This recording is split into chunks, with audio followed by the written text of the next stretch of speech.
నమస్కారం అండి. బహుశా ఈ రోజుకి ఇది అయిపోవచ్చు. మంత్రజపం చేస్తూ ఉంటే ఎలా ఉంటుంది? ఆహ్, నిజం చెప్పాలి ఈ మంత్రజపం ఇది ప్రకృతి యొక్క శబ్దాలు. వాటిని మన ఋషులు, మంత్రద్రష్టలు అంటే మంత్రాన్ని చూసిన వాళ్ళు, ఆ మంత్రం వల్ల జ్ఞానము సంపాదించిన వాళ్ళు, వాళ్ళు మనకి ఇస్తే మనం వాటిని చదివి మనల్ని మనం ఉద్ధరించుకోవడానికి యాక్చువల్‌గా ఈ పేపర్ రాసాను. కానీ ఈ పేపర్ రాస్తుంటే మధ్యలో అనిపించింది ఏదో మంత్రం అని అంటే నిజానికి మంత్రానికి చంద్రకళ రాయలతాయ దగ్గర ఆగిపోతారేమో. మామూలుగా వాడెవడో కవి అదేదో పాట రాస్తూ ఒక మాట అన్నాడు మాటే మంత్రముని. అలా మనం మాట్లాడే ప్రతి మాట మంత్రమేనండోయ్. కాస్త జాగ్రత్తగా ఆలోచించండి. ఎందుకంటే ఆ మాటదేముంది. ఈ మాటని చాలా సులభంగా అనేస్తామే కానీ నాకు మా బంధువులు వాళ్ళు నచ్చలేదు. ఆ రోజు ఆ మాట అన్నారు. అంటే ఆ మాట అనింది ఈ రోజు వరకు నీ మనసుని కెలుకుతూనే ఉంది. అంటే మాటతోనే జీవితాలలో అంతెందుకండి ఇంట్లో భార్యాభర్తల మధ్య మాటలతోనే కదా వస్తాయి గొడవలు. మాట చాలా గొప్పదండి. నోరు జారితే చాలా చిన్న విషయం అండి. ఈ మధ్య కాలంలో ఇళ్లల్లో అన్ని గ్రానైట్‌లేసి పెట్టుకున్నారు. టైల్స్ ఏసి పెట్టుంటారు. మిలమిల మెరుస్తుంటాయి. ఒక డ్రాప్ వాటర్ పడిందనుకోండి దానిపైన కాలు జారి పడతామండి. అంటే డ్రాప్ వాటర్‌కి కాలు జారి పడే మనం చాలా జాగ్రత్తగా ఆలోచించండి. మన నాలుక 24 గంటలు తడిగా ఉంటదండి. ఎప్పుడు జారుతా ఉంటుంది. మాట జారినామనుకోండి జీవితం నాశనం అయిపోతుందండి. ఒక్క మాట చాలండి ఒక్కసారి. మాటలు మనం జాగ్రత్తగా మాట్లాడాలి. ఇది యాక్చువల్‌గా నేను చెప్పాలనుకున్నది వాక్ స్వాతంత్రము, మనకి వాక్ స్వేచ్ఛ, మనం కుక్కలు కాదు, స్వ ఇచ్ఛ ఇష్టం వచ్చినట్లు మాట్లాడకూడదు. మాకు రాజ్యాంగం చెప్పిందంటే రాజ్యాంగం చదవనోడు ఆ! సర్లే నువ్వు నన్ను తిడతావు. నేను నిన్ను తిడతాను. ఎవరు గొప్పగా తిడితే వాడు గొప్పోడు. ఎవరు గట్టిగా అరిస్తే వాడు గొప్పోడు అని వాడు గమ్మునయిపోవచ్చు. కానీ ఈ మధ్య కాలంలో సోషల్ మీడియాలో ఇవన్నీ ఎక్కువైనాయండి. నోటికొచ్చినట్లు మాట్లాడకూడదు అని ఆర్టికల్ 19(2) చెప్తుందండి. కాబట్టి కొంచెం జాగ్రత్త అండి. ఎందుకంటే ఇది చదివిన వాడు మీరు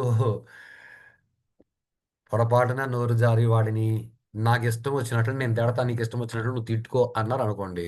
వాడు వాక్ స్వాతంత్రం ఉంది గానీ, వాక్ స్వేచ్ఛ లేదు ననేసి ఆర్టికల్ 19(2) కింద మిమ్మల్ని బుక్ చేసేయొచ్చు. కోర్ట్ చుట్టూ తిరిగి నాలాంటోడైతే మరి విచ్చలవిడిగా చెప్తాడండి. దేశం అంటే మట్టి కాదోయ్! దేశం అంటే మనుషులోయ్! అంటే నువ్వు నన్ను బాధపెట్టావనుకో మాట్లాడి నేను దేశాన్ని కాబట్టి అంటే నేనంటే మనమంతా దేశం కాబట్టి దేశద్రోహ చట్టం కింద కూడా అరెస్ట్ చేయించొచ్చండి. ప్లీజ్ మనకయన్నీ ఎందుకండి? మనం ప్రశాంతంగా ఉందాం. ఇంకొకరిని కెలకడం ఎలా? వాళ్ళ దగ్గర కెలికించుకోవడం ఎలా? మనసు బద్దలు కొట్టుకోవడం ఎలా? నువ్వు గొప్ప, నేను గొప్ప అంటే ఆహ్, ప్రజలందరూ మహాత్మా అని పిలుస్తారు గదండీ! గాంధీ కూడా చనిపోయాడండి. ఆహ్, అంటే గాంధీని చంపినోడు కాబట్టి గోడ్సే గొప్పోడు అని నేను అనట్లేదండి. గోడ్సే కూడా చచ్చిపోయినాడండి. మా నాన్నగారు చనిపోయారండి. మీ ఇంట్లో కూడా పెద్దోళ్ళు చాలా మంది చనిపోయడం మీరు జూసుంటారు. మీరు గూడా పోతారండి. ఎంత గొప్పగా బతికినా గూడా పోతారండి. ఆ పొయ్యేలోపు మనసుని కాస్త స్థిరపరచుకొని, మనం పోయిన తర్వాత అబ్బా! వాడెవడో నాలాంటోడైతే ఆ జీవుడు పోయినాడనుకుంటాడు. మీలాంటోళ్ళైతే ఏదో అంటే నేను గొప్ప అని నేను చెప్పట్లేదు. సహజంగా అందరూ దేహాత్మ భావనతో ఎక్కువుంటారు కాబట్టి, మా నాన్నగారు పోయారు, మా అమ్మగారు పోయారు. లేకపోతే ఆ ఊర్లో ఈ గొప్పాయన పోయాడు. ఆయన గొప్పాయన పోయాడు అని 10 మంది తలుచుకుంటున్నారంటే నిజంగా వాడు ఆ జీవుడు శరీరంతో ఉన్నంత కాలం గొప్ప పనులు చేసుంటాడండి. చేసుంటాడు కాబట్టి అలా తలుచుకుంటూ ఉంటారు. అలా బతకడానికి ప్రయత్నం చేస్తాము. ఆ విషయాన్ని పక్కకు పెట్టి, ఆ తర్వాత ఏదో స్త్రీలతో మనం ఎలా ఉండాలి? అంటే మనం శాస్త్రాన్ని తప్పుగా ఎక్కడ అర్థం చేసుకుంటాం. Women are not to be left independent. ఇక్కడ వరకే మాట్లాడతారండి. ఈ పక్కది మాట్లాడరు. లేదా మధ్యలో పదం తీసేసి women are not to protect self. ఆడాళ్ళు తమను తాము ఈ ఉన్న సెంటెన్స్‌ని పూర్తిగా ఎందుకండి మాట్లాడరు? సగం సగం మాట్లాడి జీవితాలు నాశనం చేసుకుంటారండి. ఇదే పెద్ద ప్రాబ్లమ్. అలా కాకుండా చాలా కుటుంబాలు పెళ్ళైన సంవత్సరానికి, 2 ఏళ్లకి డైవర్స్. అసహ్యంగా ఉంటదండి విడాకులు. దేశంలో ఇవి ఎక్కువైపోయినాయండి. నాకు వాడు నచ్చినాడు, నాకు వీడు నచ్చినాడు, నాకు ఆ మాత్రం స్వేచ్ఛ లేదా అంటే నాది ఫిక్స్డ్ స్టేట్మెంట్ అండి. స్వేచ్ఛగా బతికేదాన్ని జంతువు అంటారు. కుక్కలు స్వేచ్ఛగా తిరుగుతాయండి. మనం మనుషులు కదండి. కాబట్టి కొంచెం మనం ఆలోచించాలండి. ఈ ఆలోచించి నేను మనిషిని మనిషిగా బతుకుతాను అనుకోవడమే మానవత్వం. రక్తదానం చేస్తాను. నేను విద్యాదానం చేసినాను. నాలో మానవత్వం వచ్చింది. నేను రక్తదానం చేస్తాను. మానవత్వం వస్తుంది. అన్నదానమే అన్నిటికంటే ఇవన్నీ వ్యాపారం అండి. నేను ఖచ్చితంగా చెప్తానండి వ్యాపారం. ఎందుకంటే అన్నదానం చేసే చోటుకు పోయి మీరు అన్నదానం చేయాలని ఏం లేదు. ఆకలిగా ఉన్నోడికి మీరు ఉడికిన బ్రెడ్ ముక్క కొనిచ్చి, రొట్టె ముక్క కొనిచ్చి, ఒక కప్పు టీ పోసేస్తే ఆడ ఆకలి తీరితే మీరు చేసినట్లే. ఆ రూ. 10 టీతో వచ్చే పుణ్యానికి మీరు అన్నదానం చేశాను. రూ. 100 ఖర్చు పెట్టి పోస్టర్ వేసుకునే పని లేదండి. ఆ మోరెవర్ పోస్టర్ వేసుకుని దానం చేసేవాడికి పుణ్యం రాదండి. ధర్మశాస్త్రం చాలా క్లియర్గా చెప్తుంది. నువ్వు ధర్మం చేస్తే ఇది చాలా జాగ్రత్తగా దానము అన్న పదం వేరు, ధర్మం అన్న పదం వేరండి. దానం అన్న పదం ఏదో గుళ్ళో పురోహితుడి దగ్గరికి వెళ్ళి బ్రాహ్మణునికి ఇస్తే అది దానం అవుతుందండి. ఊర్లో అందరికీ మేము ఆ, ఆ, బిచ్చగాళ్ళని కూర్చోబెట్టి మేము తిండి పెట్టేస్తాము. అది అది ధర్మం అవుతుందండి. అది దానం కాదు. అంటే మీరు ఆ, అక్కడికి వెళ్ళి చేసేది మీరు ధర్మమే కానీ దానం కాదు. దానం చేస్తే పుణ్యం వస్తుందండి. ధర్మం చేస్తే పుణ్యం రాదు, పాపం రాదు. నీ పన్ను చేసినావు అంతే. ఈ తేడాలు మనకు తెలియవు. ఎందుకనంటే మనకి భాష రాదు కాబట్టి. ఎందుకనంటే we studied in English medium. ఇది మన బ్రతుకులు. సరే, ఓకే. అవి పక్కకు పెడదాం. ఇలా మనం మాట్లాడుకుంటూ పోతే చాలా విషయాలు ఉన్నాయండి. ఒకసారి నేను మా గురుగారి దగ్గరికి వెళ్ళి అడిగానండి. గురుగారు, నేను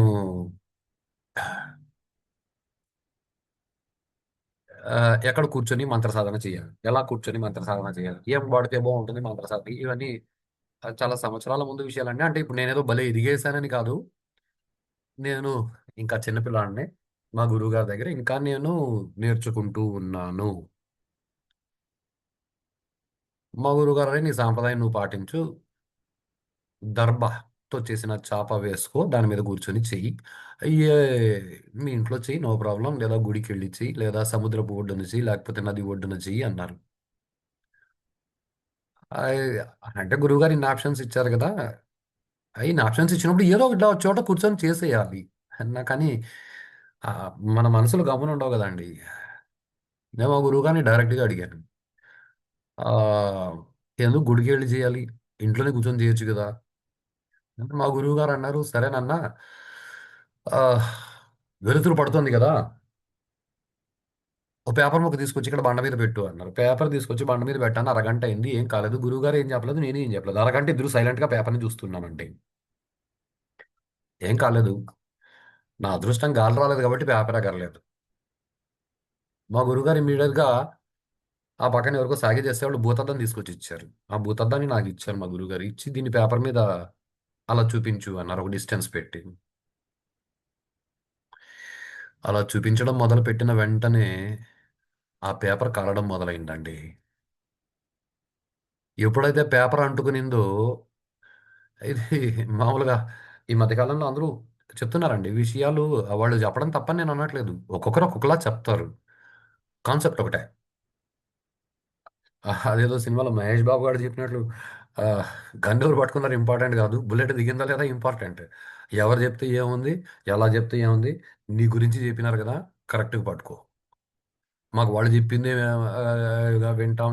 అలాంటప్పుడు గురువుని ఆశ్రయించి గురువు చెప్పింది మాత్రమే విను. అందరూ ఏం చెప్తారు అంటే కరెంట్ అన్ని చోట్ల ఉంటుంది కానీ బల్బు ఉన్న చోటే వెలుగుతుంది. గాలి అన్ని చోట్ల ఉంది కానీ ఫ్యాన్ ఉన్న చోటే గాలిని తెలుస్తుంది. దేవుడు అంతా ఉన్నాడు కానీ గుళ్ళోకి వెళ్తే నువ్వు ఎక్కువ ఫీల్ అవ్వచ్చు. Same thing as it is మా గురువుగారు చెప్పారు. సన్లైట్ అంతా ఉంటుంది కానీ నాన్న, దాన్ని కాన్సన్ట్రేట్ చేసిన చోట అది ఎక్కువ ఫైర్ని ఇగ్నైట్ చేస్తుంది. అది ఎక్కువ వేడిని ఇస్తుంది. లాగా ఏదో మీ ఇల్లు కట్టినట్లు గుడి కట్టరా? గుడి కట్టేందుకు దానికి ఒక పద్ధతి ఉంటుంది. పైన కలశ స్థాపన చేస్తారు, కింద శంకుస్థాపన చేస్తారు, కుంభాభిషేకం చేస్తారు, మంత్రాలతో ఆవాహన చేస్తారు.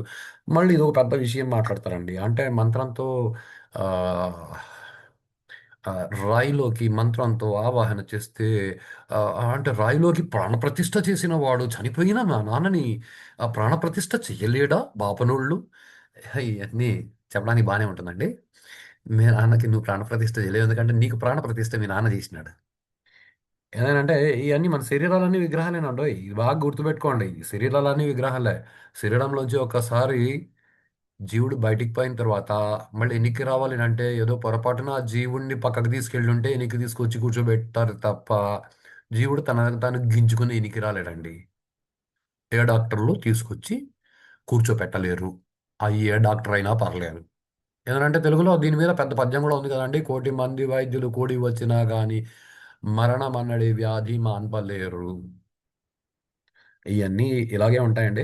అందరూ మేమేందో చేస్తాం, మేమేందో చేస్తాం అని అంటారు కానీ, ఇప్పుడు ప్రపంచంలో ఈ భూమి మీద వ్యవసాయం చేసి, చేసి, చేసి రైతులు భూమిని సారవంతంగా తయారు చేసుకుంటుంటే, నో మేమిస్తాం, మేమిచ్చిందే ఎరువులు బ్యాక్ ఆవు పేడనేస్తారా అని మాట్లాడితే, మన రైతులు కూడా అవునేమో అనుకుని వాళ్ళు ఇచ్చిన ఏదో యూరియా, చెత్త, చెదారము, కాంప్లెక్స్ అన్నీ ఏసి భూములు నాశనమయ్యి పంటలు సరిగా రాక హైబ్రిడ్ పంటలొచ్చి వాటిని తిని రహరా మన ఆరోగ్యాలు శరీరం సరిగ్గా సక్రమంగా నిలవకుండా మనసు సక్రమంగా నిలవకుండా మనం తయారు చేసుకున్నామండి.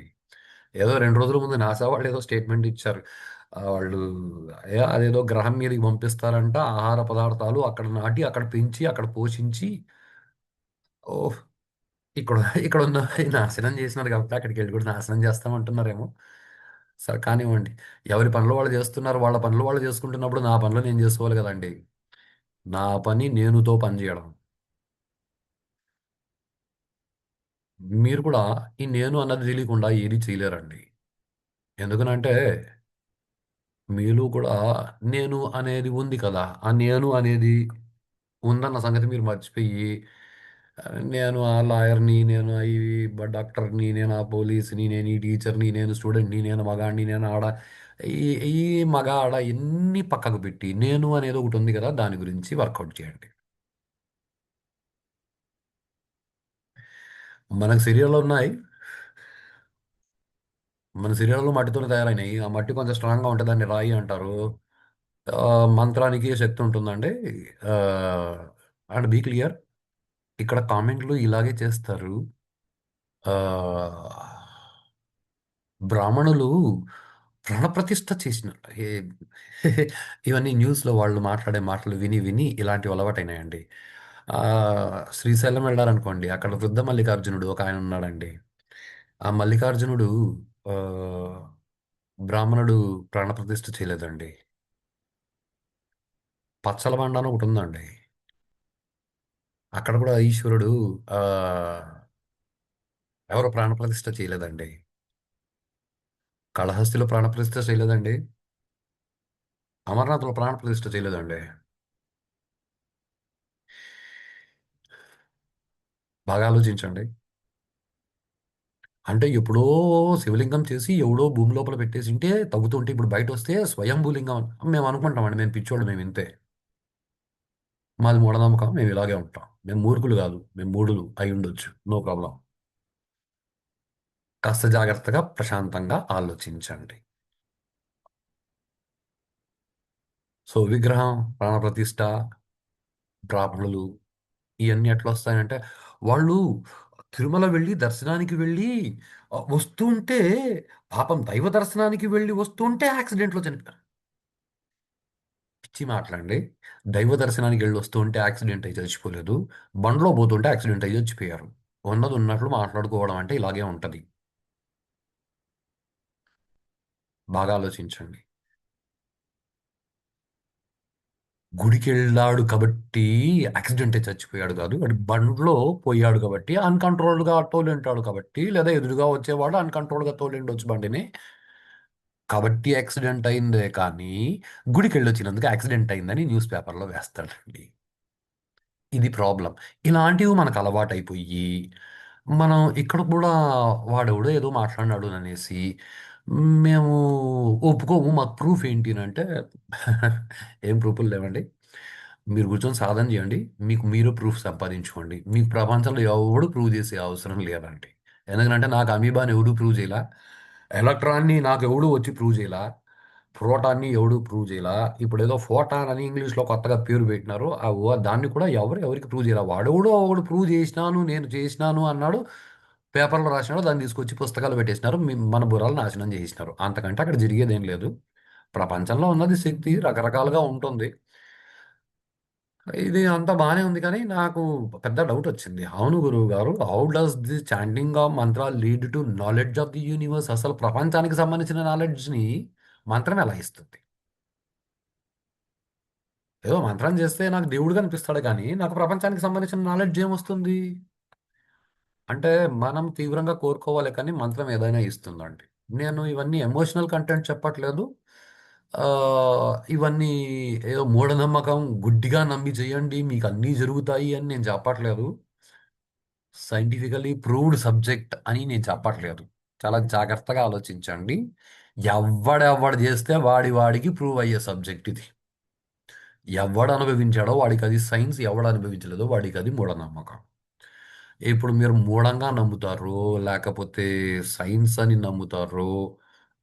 మీరు అనుభవిస్తే అది మీకు సైన్స్, మీరు అనుభవించకపోతే మూఢనమ్మకం. I tell you one thing guaranteely, మూఢనమ్మకమైనా సరే మిమ్మల్ని ఉద్ధరిస్తుంది. మూఢనమ్మకం, మూఢనమ్మకంలో కూడా నమ్మకం ఉందండి. ఏదో అంధభక్త్, ఓకే భక్త్, ఆ, అంधा है तो क्या భక్త హై. ఇవన్నీ డిబేటబుల్ స్టేట్మెంట్స్ అండి. అంటే ఎవడు తెలివిగా మాట్లాడితే, తెలివిగా మాట్లాడడం వేరు, తెలుసుకుని మాట్లాడడం వేరు కదండి. అలా ఉంటుంది. సో ఆ, మనం ఎవరిని కామెంట్ చేసే అవసరం లేదు. మనల్ని మనం అర్థం చేసుకోవాల్సి వస్తుంది ఒక్కొక్కసారి. ఆ, అంటే పక్కనాడు గట్టిగా చెప్పినాడు, 10 మంది చప్పట్లు కొట్టినారు కాబట్టి అది కరెక్ట్ ఏమో అని అనుకోవడానికి బదులు దాన్ని అనుభవించి తెలుసుకొని అర్థం చేసుకొని జీవించండి అని ఆ, నేను అలా బతకడానికి ప్రయత్నం చేస్తున్నాను కాబట్టి నేను కూడా మీతో అలాగే అన్నాను. మా గురుగారు నన్ను అన్నారు, రైట్ రా నువ్వు ఈ మంత్రం జపం చెయ్యి. ఆ, తమిళనాడులో అంటే కుంభకోణం దగ్గర, కుంభకోణం దాటి అటువైపు వెళ్తే అక్కడ ఒక టెంపుల్ వస్తుందండి, తిరుక్కన్నాపురం అనేసి. ఆ తిరుక్కన్నాపురం దాటిన తర్వాత అక్కడ ఒక శివాలయం ఉంది. ఆ శివాలయానికి వెళ్ళి అక్కడ ఈ మంత్రం కాసేపు కూర్చొని జపం చేసేసిరా అన్నారంట. మా గురుగారు చెప్పారు కదా, నేను అక్కడికి వెళ్ళాను. నువ్వు వెళ్తే అక్కడ లోపల ఏదో గజేంద్ర మోక్షము, ఆ, మహాగణపతి స్వామి గజేంద్రుణ్ణి సంహరించిన తర్వాత, పదాలు జాగ్రత్తగా వినండి, గజాసురుడు, గజాసురుడు, అసురుడు, అంటే అసురీ ప్రవృత్తి కలిగిన వాడు, అంతేగాని రాక్షసుడు కాదు. ఓకే, రాక్షసులు వేరు, అసురులు వేరు, దైత్యులు వేరు. ఇవన్నీ మనం కాన్ఫ్లిక్ట్స్ క్రియేట్ చేసి పెట్టుకుంటాం. అలా కాదు. ఆ గజాసుర వధ అయిన తర్వాత, గజాసురుడు వాడు బ్రాహ్మణుడు. గజాసురుడు బ్రాహ్మణుడు, బ్రహ్మహత్య దోషం పోగొట్టుకోవాలి అన్న విషయం లోకంలో అందరికీ చెప్పాలని మహాగణపతి స్వామి అక్కడ శివలింగాన్ని స్థాపించాడు. ఆ గుడి బానే ఉంది. అక్కడికి వెళ్ళి కాసేపు కూర్చున్నాను. కాసేపు కూర్చుని, అయ్యా గుళ్ళో కాసేపు ధ్యానం చేసుకుంటాను. వాళ్ళు కూర్చోండి అక్కడ అన్నారు. సైడ్లో కాసేపు కూర్చున్నాను.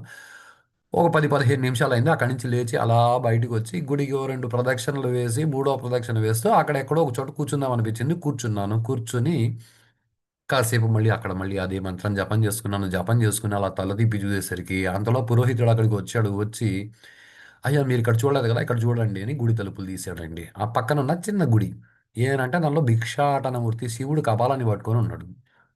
ఆ కపాలాన్ని పట్టుకొని నిలబడుకోవడం చూసిన వెంటనే మళ్ళీ కూర్చొని జపం చేయడం మొదలుపెట్టాను.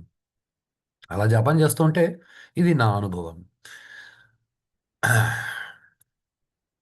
పరమశివుడికి కపాలం తప్ప ఏం దొరకలేదా అనిపించింది. అంతవరకు మంత్రం మీద నిలిచిన మనసు శివుడి కపాలం మీదికి పోయింది. ఓహో! ఆ! సర్లే ఆయనకు ఏదో కపాలం పెట్టుకున్నాడు. కపాలం పెట్టుకుంటే ఆవిడొచ్చి అన్నం పెడుతోంది. ఆయనకు అన్నం పెట్టగలిగేంత గొప్ప శక్తి మనకు లేదండి. మనం ఏదో నైవేద్యం ఆయనకు నివేదించుకొని, అయ్యా మాకింత ఇచ్చావు మేము సంతోషపడుతున్నాను. దీన్ని చూడు. నువ్వు దీన్ని చూస్తే నువ్వు స్వీకరించినట్లే. మేము తింటాం దీన్ని. నీ ప్రసాదంగా అని మనం తింటామే గానీ ఆయనకు మనం తిండి పెట్టలేము. ఆయనకు అన్నపూర్ణేశ్వరి తిండి పెడుతుందండి. పార్వతీదేవి. ప్రకృతి శక్తి. ఇది కొంచెం జాగ్రత్తగా గమనించండి. అంటే దీనిలో మళ్ళీ నేను పురాణం తీసుకొస్తున్నానని అనొద్దు. పురాణంలో చెప్పుకున్న నష్టమేం లేదు.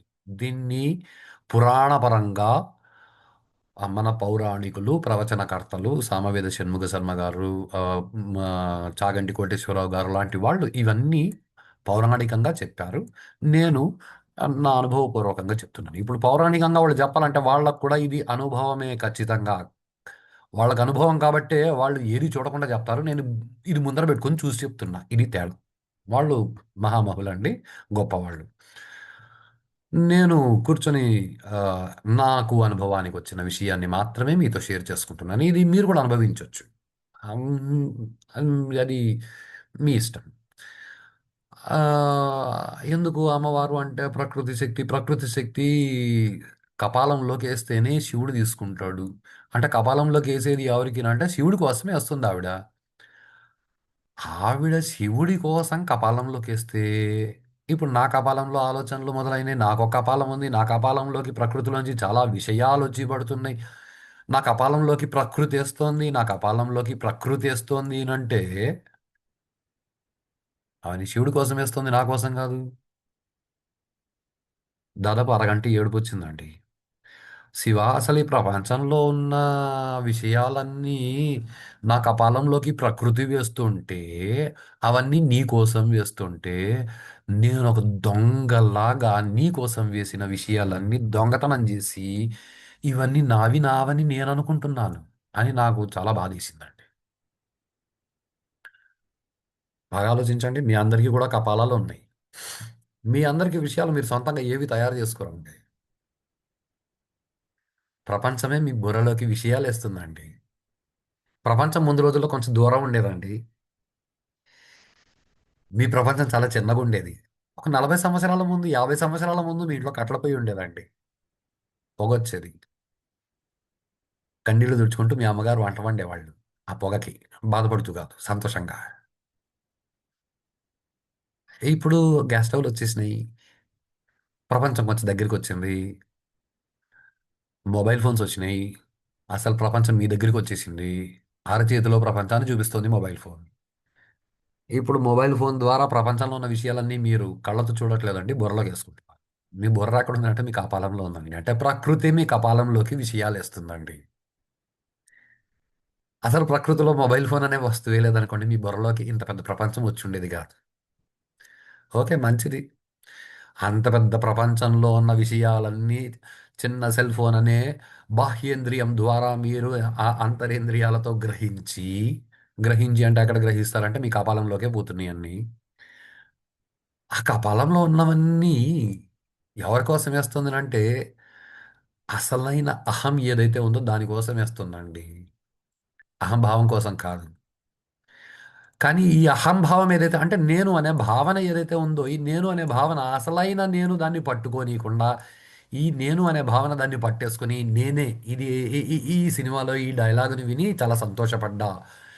ఆ సినిమాలో ఆ హీరో డాన్స్ చూసి చాలా సంతోషపడ్డా. ఈ హీరోయిన్ డాన్స్ చూసి చాలా సంతోషపడ్డా అని అసలైన నేను కోసం ప్రకృతి విషయాలన్నీ బుర్రలోకేస్తే, మధ్యలో కల్పించుకుంటున్న నేను అన్నిటిని దొంగతనం జేసి వాడేసుకుంటున్నానే అని నాకు బాధేసింది. నాకు బాధేసిన తర్వాత నాకు అర్థమైందేమంటే ప్రపంచం అంతా గూడా ఇలాగే ఉంది అని అర్థమైంది. ఇప్పుడు ఇంత జరగడానికి కారణం ఏమి అనంటే ఆ గుడిలో కూర్చొని నేను గురువుగారిచ్చిన ఆ మంత్రాన్ని జపం చేయడం వల్ల లోకంలో జనాలందరూ ఇలాగే ఉన్నారు, ఇలాగే ఉంటారు. అంటే కలియుగం కడండి అలా ఏం లేదండి. కృతయుగంలో కూడా మనుషులు ఇలాగే ఉన్నారండి. కృతయుగంలో కూడా మనుషులకి బుర్ర ఉండేది. కృతయుగంలో కూడా బుర్రలోకి విషయాలు ప్రకృతిలోంచి వచ్చేటివి. అవన్నీ అసలైన నేను కోసమని కొంతమంది వదిలేసి నివృత్తి మార్గంలో ముందరికి వెళ్లారు. కొంతమంది ఏం పర్లేదు భగవంతుడు సృష్టి చేయాలనుకున్నాడు కాబట్టి నేను ఇలాగే ఉంటాను ప్రవృత్తి మార్గంలో. నేను ఈ విషయాలని దొంగతనం చేసి అనుభవిస్తాను అని బుర్రలో పడిన ప్రతి విషయాన్ని ఇది నాకే అని దొంగతనం చేసి పని చేయడం మొదలుపెట్టారు. ఇలా ఇలా చూస్తూ పోతే ప్రపంచంలో ప్రతి ఒక్కరిలో ఉన్న నేను అనే వస్తువుని ఒక చోట కూర్చోబెడితే అది పరబ్రహ్మ స్వరూపము. అది భగవంతుడు అని అర్థం చేసుకోవడానికి నాకు భగవంతుడు ఈ దారినిచ్చాడు. నాకు ధ్యానం జేయడం నేర్పించారు మా గురువుగారు. ధ్యానంలో ఏవో కొన్ని పద్ధతులు జెప్పించారు. కొన్ని పద్ధతులు మాత్రమే. ఏదో 1, 2 చిన్న మంత్రాలిచ్చి నిన్ను నువ్వు ఉద్ధరించుకోరా అన్నారు. ప్రపంచంలో నీకు తెలిసిన విషయాలు నిన్నెవరైనా అడిగితే వాళ్ళకు మాత్రమే చెప్పు అన్నారు. అందుకే నాకు చెప్పిన మంత్రాలు నేను బయటికి చెప్పనండి. ఒకవేళ నేను చెప్పినా అది మంత్రం కాదండి. ఎందుకనంటే మంత్రం ఎప్పుడవుతుందంటే గురువు ద్వారా ఉపదేశం పొందితే అది మంత్రం అవుతుంది. అదర్‌వైజ్ అది మంత్రం కాదు. అది ఊరికే శబ్దం అవుతుంది. ఈ దారిలో నన్ను ఎళ్ళమన్నారండి మా గురువుగారు. ఇది మాత్రమే అని నేను అనట్లేదండి. నిజానికి భగవంతుడిని పట్టుకోవాలి. ఆ! భగవంతుడిని అంటే అసలైన నేను నేనుగా బతకాలి. ఇవన్నీ సినిమా డైలాగులు కాదండి. నన్ను నన్నుగా ప్రేమించు. అసలు నువ్వెవరో నీకే తెలీదు. నిన్ను నిన్నుగా ఎలా ప్రేమిస్తారు? ప్రేమించేవాడికి వాడెవడో, వాడికి వాడెవడో తెలీదు. ఇయన్నీ స సినిమాలో చెప్పుకోవడానికి డైలాగులు బావుంటాయండి. నిజంగా నన్ను నన్నుగా ప్రేమించు అంటే నిజంగా నేను అనే వస్తువు ఏదైతే ఉందో దాన్ని నేను శివుడంటాను. దాన్నే విష్ణువు అని గూడా నేనంటాను. ఏం తేడా లేదండి. అంటే నన్ను నన్నుగా ప్రేమించాలి అనంటే ఆవిడ లక్ష్మీదేవి అయ్యుండాలి. లేకపోతే పార్వతీదేవి అయ్యుండాలి. ఆవిడకి ఆవిడ పార్వతీదేవి అని ఆవిడకి తెలిసుండాలి. లేకపోతే ఆవిడకి ఆవిడ లక్ష్మీదేవి అని తెలిసుండాలి. అప్పుడు నన్ను నన్నుగా ప్రేమించు అనేది ప్రపంచంలో ఎక్కడైనా జరుగుతుందండి. ఈ మనం ఏదైతే మేము ప్రేమిస్తున్నాము ఇయన్నీ పనికిమాలిన మాటలండి. ఎందుకనంటే ఆహ్,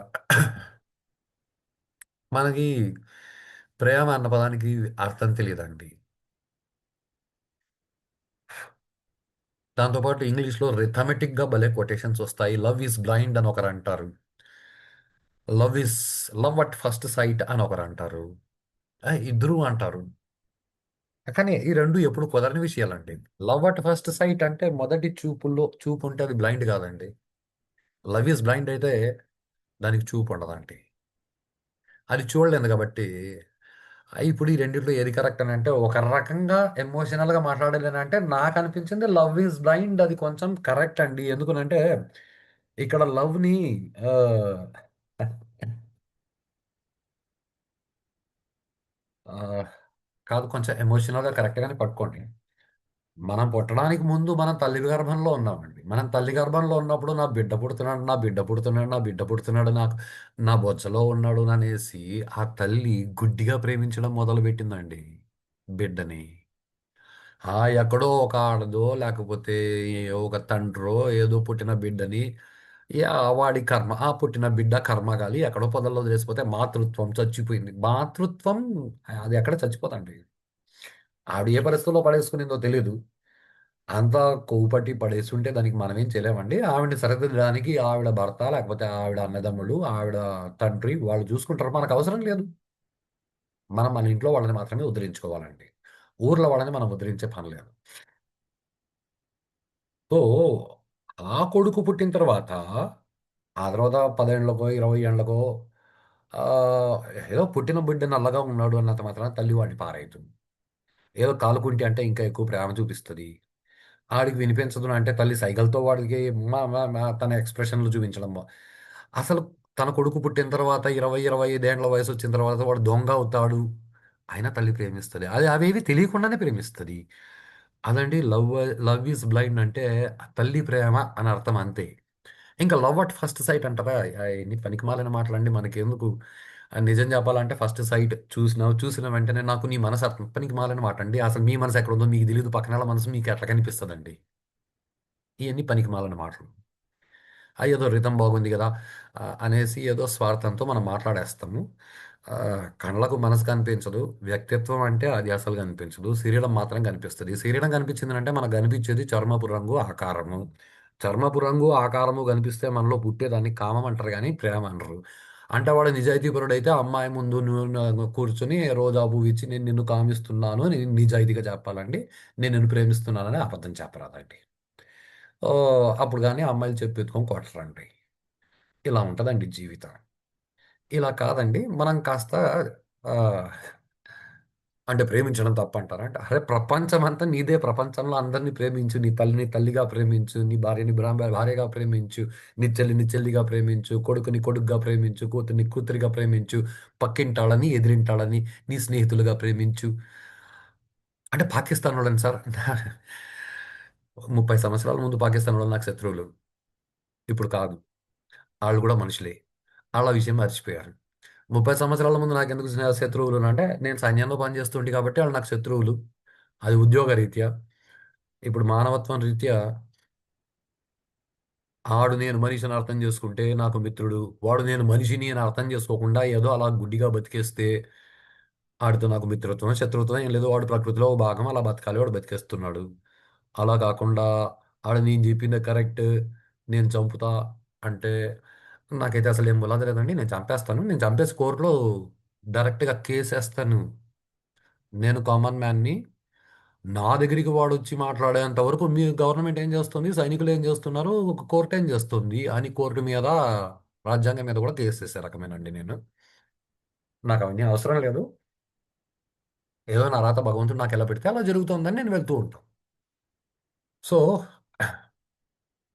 భగవంతుడిని పట్టుకోవాలి అని నేనుగా బతకాలి అంటే, నేను చెప్పింది ఒక మార్గమే కాదండి, భక్తి మార్గం ఉంది. ఓహో! భక్తి మార్గంలో మహామహులు ఉన్నారండి. భక్త రామదాస్, ఆ భక్తికి ఆళ్ళంతా పరకాష్ట. అన్నమాచార్యులు, త్యాగరాజ స్వామి, మీరాబాయి, వీళ్ళంతా భక్తి మార్గంలో చైతన్య స్వప్రభు, చైతన్య మహాప్రభు. అబ్బో! ఆయన చైతన్య మహాప్రభు, ఆయన ఆయన ముందర ఎవరైనా కాకి అనబోయి కా అన్న వెంటనే వీడు వీడు కృష్ణ అంటున్నాడు అనేసి కృష్ణనామస్మరణ చేసుకొని తెలివి తప్పడిపోయే రకం ఆయన చైతన్య మహాప్రభు. ఆడండి భక్తి యోగం. అందరూ భక్తి యోగంలో సిద్ధి పొందిన వాళ్ళు. ఆ, లేదు యోగ మార్గంలో కదా స్వామి వివేకానంద. లేదండి మాకు ఇంకా చాలా మంది తెలుసు. చాలా మంచిది. ఎందుకనంటే యోగా అంటే ఈ మధ్య కాలంలో అదేదో ఒక కొన్ని సంవత్సరాల ముందు యోగా చేయాలి అనేసి అదేదో మోహన్ బాబు సినిమాలో రమ్యకృష్ణ గారు ఒంటికి యోగా మంచిదేగా అనేసి డాన్స్, అది యోగా కాదండి. యోగా అంటే యోగా చిత్తవృత్తి నిరోధ, చిత్తవృత్తుల్ని నిరోధించడానికి మాత్రమే యోగము అని అంటారు. దానికి మళ్ళీ కొన్ని పద్ధతులు ఇచ్చినారు. ఏదో యమ నియమ ఆసన యమ నియమ ఆసన ప్రాణాయామ ప్రత్యాహార, అంతేగాని దానిలో ఆసనాన్ని ఒకదాన్ని పట్టుకునేసి నీ కంఫర్ట్ ఆసన అని పతంజలి మహర్షి చెప్పినారు. అంతేగాని నాకు కంఫర్ట్ ఆసన కాబట్టి నేను కాళ్ళు చాపుకొని కూర్చుంటాను అలా కాదు. నీకు సిద్ధి లభించడానికి ఏ ఆసనం కరెక్టో ఆ ఆసనాన్ని మీ గురువు గారు చెప్తారు, ఆ ఆసనం నువ్వు కూర్చొని చేయాలి. అంతేగాని నీకు కంఫర్ట్గా ఉన్న ఆసనంలో నువ్వు కూర్చో అని గురువు నీకు కంఫర్ట్గా మారిపోయినాడు అని అంటే నువ్వే వాడు నీకు బరువు అవుతాడు ఫ్యూచర్లో. అలా ఉంటుంది జీవితం. కాబట్టి ఎవరైనా మంత్రజపం చేయాలి అనుకుంటే మంచిది. మంత్రజపం చేయడం కరెక్ట్ అని మాత్రమే నేను ఈ పేపర్‌లో ప్రూవ్ చేయదలుచుకున్నాను గానీ, నేనేదో మంత్రాలు చెప్తానని ప్లీజ్, అది తప్పండి. అలా ఎవరు పడితే వాళ్ళు, ఎవరికి పడితే వాళ్ళకి అసలు నేను నేను గురువుని గాదు. నేను ఎవరికి మంత్ర దీక్ష ఇవ్వడానికి. కాబట్టి ఎవరి జీవితాలను వాళ్ళు ఉద్ధరించుకోవడానికి ఇలాంటివి ఆ! మీరు మంత్రాలు చదువుతారంట అని ఎవరైనా అంటే వాళ్ళ మొహాన కొట్టడానికి పేపర్ రాసానండి. ఇయన్నీ ఉన్నాయి అని మీకు తెలియాలండి. వాళ్ళకి తెలిసే పనిలే. ఎందుకనంటే వాళ్ళు మిమ్మల్ని అడిగితే మీరు సమాధానం చెప్పగలగాలి. దీనివల్ల ఏమవుతుంది? సొసైటీలో ఒకరి పట్ల ఒకరికి ప్రేమ డెవలప్ అవుతుందండి. ఎందుకనంటే మనం నేను అనే విషయాన్ని అర్థం చేసుకోవడం మొదలుపెడితే పక్కనాళ్ళు గూడా నేను అనేది ఉంటుందని మనకు తెలిసినప్పుడు మనం వాళ్ళతో ప్రేమతో బతుకుతాం. జీవన్ముక్తుడవచ్చు మనకెందుకులేండి. అద్వైత సిద్ధి పొందొచ్చు. అన్నీ మనకి జీవుడే పరబ్రహ్మం అని అర్థం చేసుకోవచ్చు. ఏదండి ఇవి ఓకే. అసలు దేవుడంటే శివుడంటే ఆ గుడిలో శివుడున్నాడా? అంటే గుడిలో ఏం కర్మ అంతా శివుడున్నాడు. అంతా అంటే అంతలో గుడిలో లింగం లేదా? అంతా భగవంతుడైనప్పుడు అంతలో నువ్వు ఉన్నావు, అంతలో నేను ఉన్నాను అంటే మనమంతా భగవంతుడే. కాకపోతే ఆ విషయం మనం మర్చిపోయినాం. తేడా ఎక్కడ అంటే తాను భగవంతుడని మర్చిపోవడానికి రామచంద్రమూర్తికి చాలా కష్టమైంది. నేను భగవంతుడని మర్చిపోవడానికి గుర్తు తెచ్చుకోవడానికి మనం చాలా కష్టపడాల్సొస్తుంది. ఇంతేనండి తేడా. అదండి ఈ పేపరు.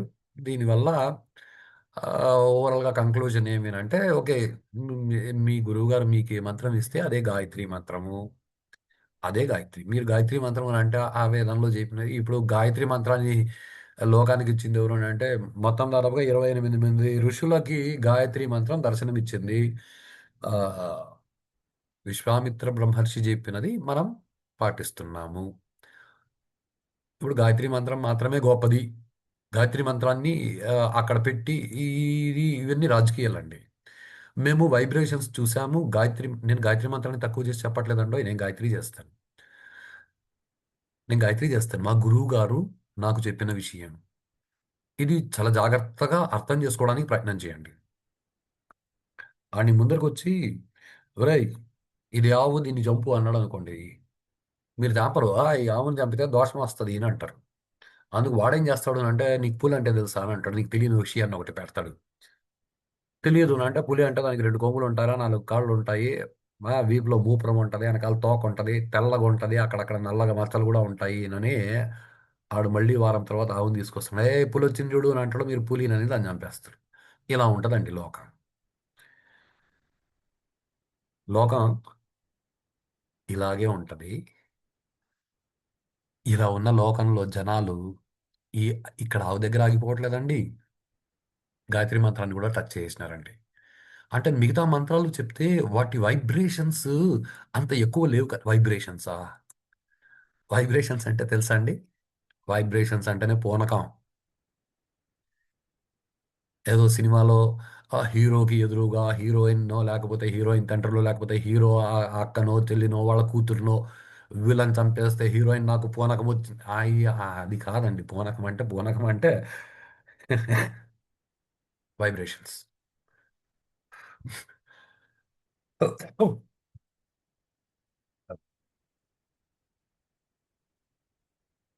ఆ వైబ్రేషన్స్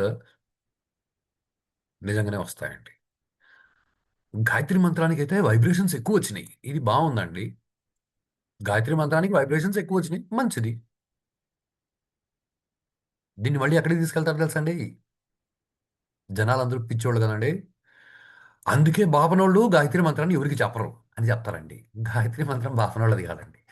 గాయత్రి మంత్రాన్ని ఇచ్చినది ఒక క్షత్రియుడు, విశ్వామిత్రుడు. ఉపనయనం చేసిన ప్రతి ఒక్కడికి గాయత్రి మంత్రం ఉపదేశం ఇస్తారు. అంటే ఉపనయనం చేస్తే గాయత్రి మంత్రం చేయాలి కాబట్టి ఈ మధ్య కాలంలో 28, 29 పెళ్లికి ముందు రోజు ఉపనయనం చేసుకోవడం మొదలు పెట్టారండి. ఎందుకంటే రోజు గాయత్రి తిరిగితే బాగుపడిపోతారేమోననేసి ఉపనయన సంస్కారం కూడా లేటుగా చేయించే అలవాట్లు మన వాళ్ళకి బాగా చేసేసారు. ఎందుకంటే అంతెందుకండి నా కర్మ. ఇప్పుడు నాకు దాదాపుగా 53, 54 వయసు. నాకు 5 ఏళ్ల వయసులో ఉపనయనం జరుగుండాలి. జరగలేదండి. మా నాన్నగారు చనిపోయిన తర్వాత మా నాన్నగారికి కర్మకాండ చేయడానికి గతి లేని పరిస్థితుల్లో అప్పుడు అదొక రకమైన ఉపనయనం చేస్తారు. ఆ ఉపనయనం అప్పుడు చేసి నా దగ్గర కార్యక్రమాలు చేయించారండి. బహుశా